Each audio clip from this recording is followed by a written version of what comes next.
Hey, y'all, I thought about giving this lecture to you wearing my glasses like this, right? Just chilling out on this nice, beautiful day, but alas, it's not going to work.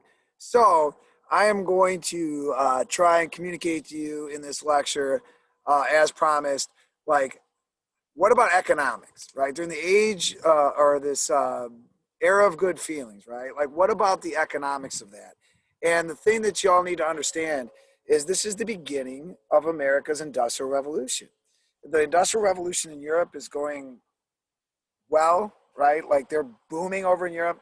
And so in the United States, it's just beginning. It like finds its way over here, okay? Um, we're going to go through a couple of industrial revolutions realistically. This first one that starts happening right around the time of the War of 1812 and then all the way through the Civil War is known as the market revolution, okay? It's like America's like first industrial revolution. You can kind of think of it of industrial revolution light, okay? Because it's just starting. So let me show you what I mean by going directly to the module.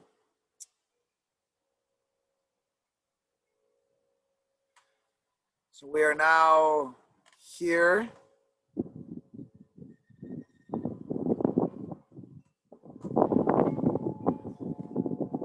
And you can see right off the bat the purpose of this lesson as I speak over my wind chimes.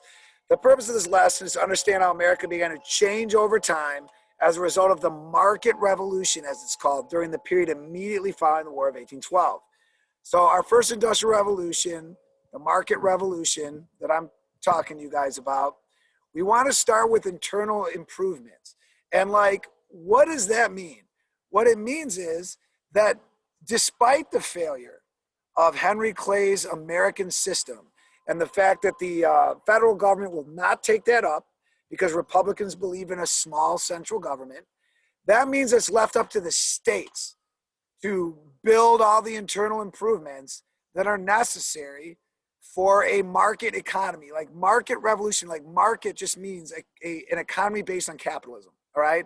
And so, how do you transport goods back and forth in order to engage in capitalism if you don't have important changes made through the infrastructure of the United States? And because the federal government won't do that, it becomes the domain of the states and private enterprise.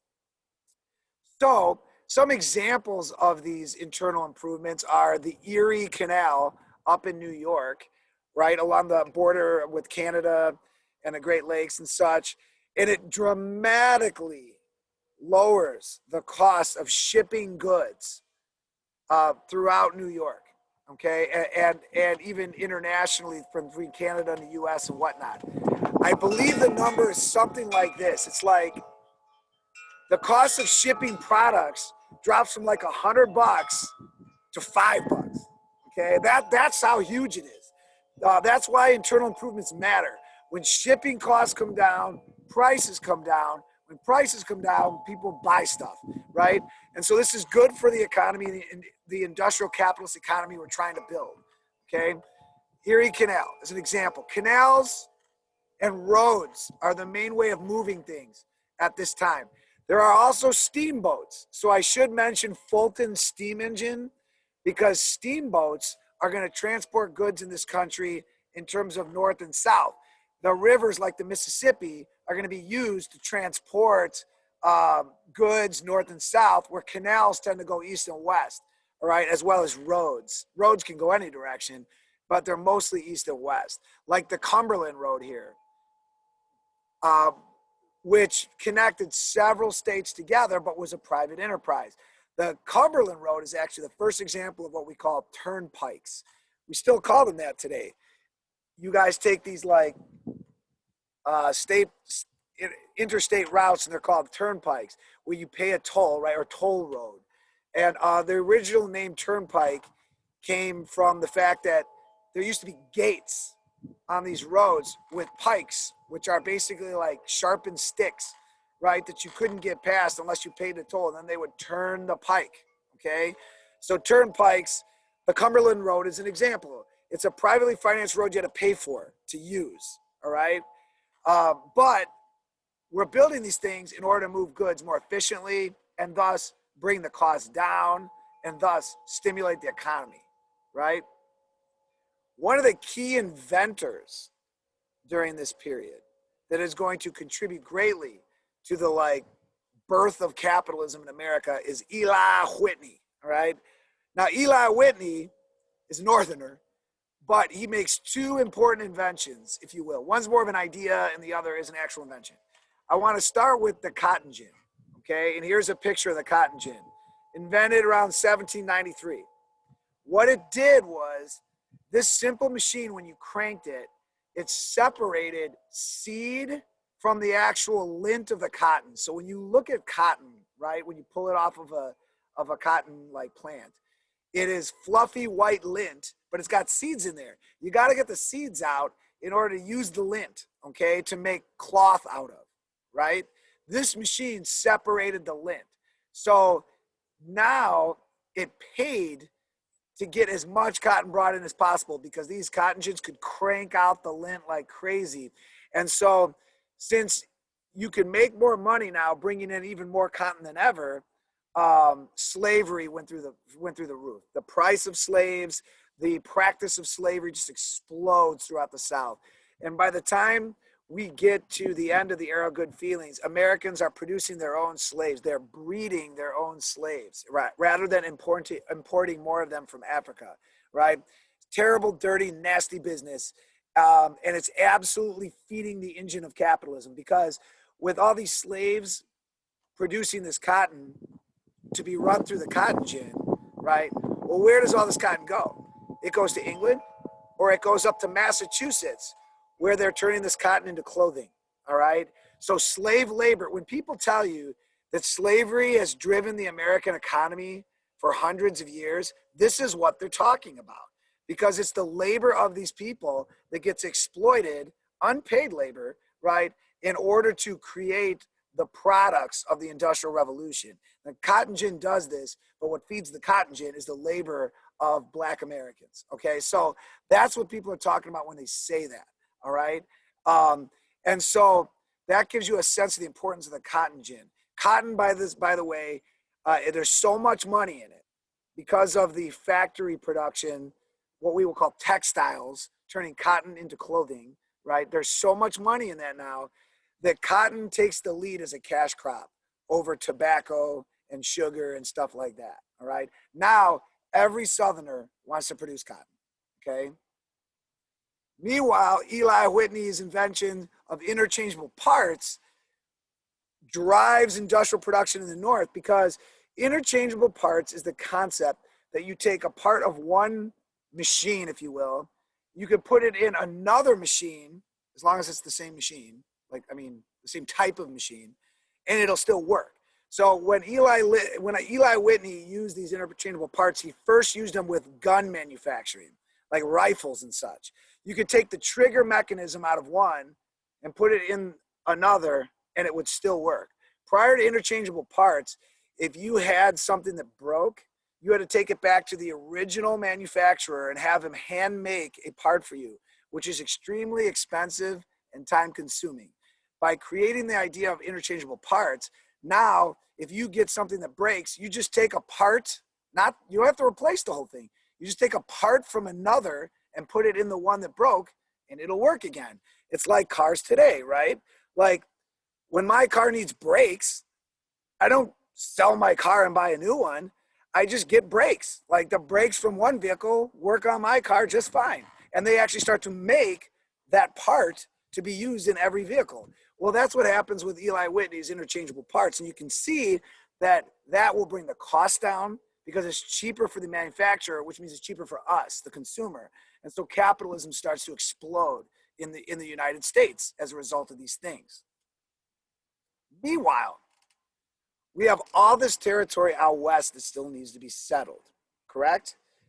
The Louisiana territory. And there's a huge push by the federal government to try and settle that territory by offering cheap land to common people to go out there and start a life, okay? We talked about this before with the Panic of 1819, right? Well, people are moving west, they're buying cheap land, but it's no good if you can't work that land. The land, the further west you go, the harder it is to farm. It's not like the fertile soil of the East Coast where all the plantations are. But all that land's taken. And it's been in people's families for a long time now. So the only available land is out west. And as the Native Americans were defeated at like the Battle of Tippecanoe, which I told you about right around the time of the War of 1812, it opens up the routes for white people to move west because the Native Americans are being pushed further and further, okay?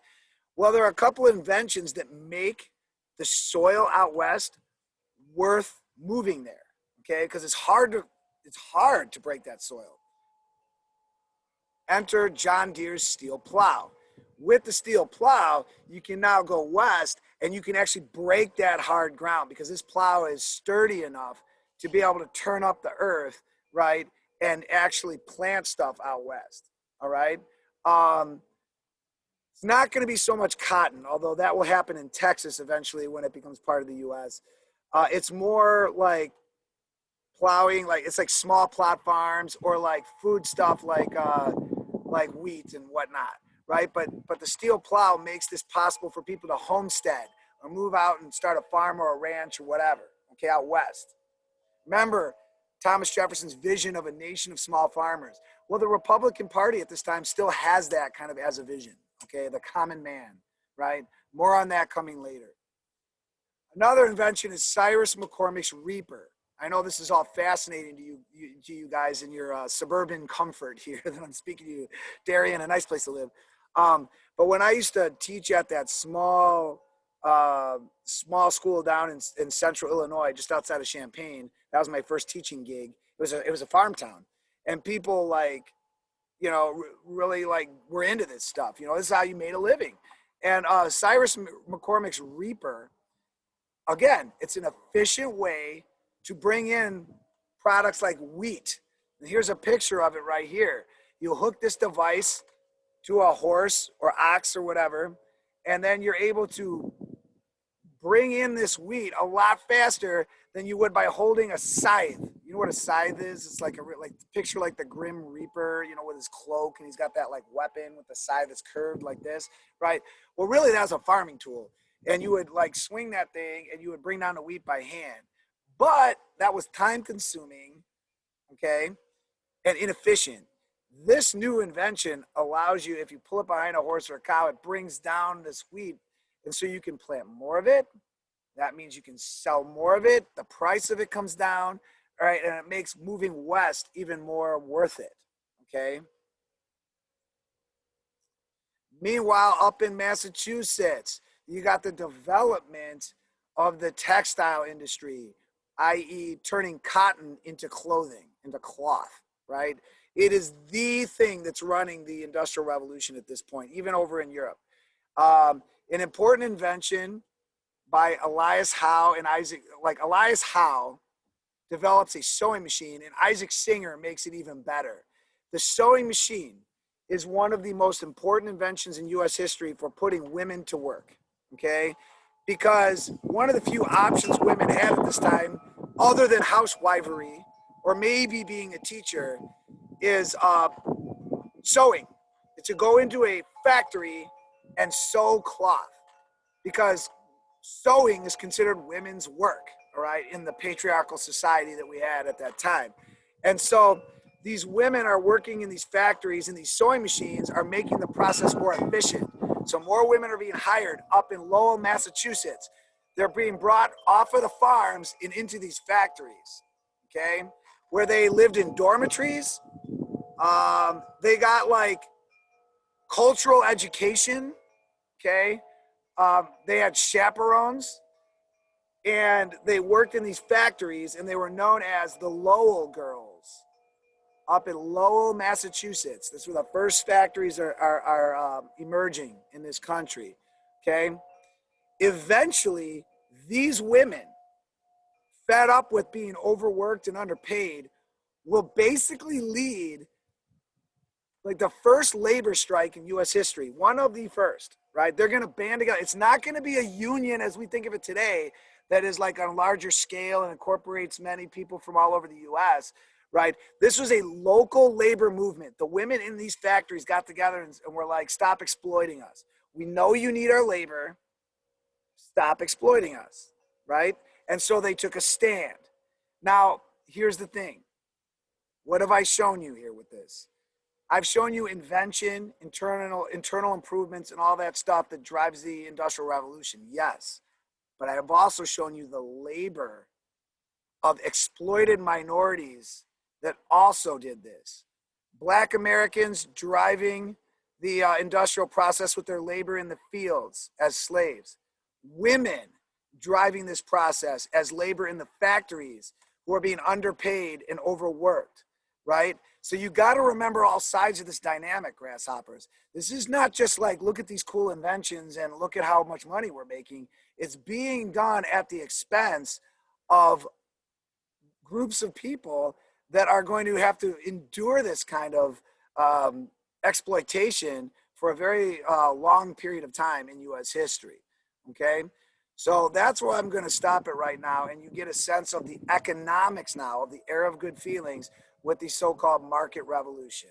All right, see you guys later.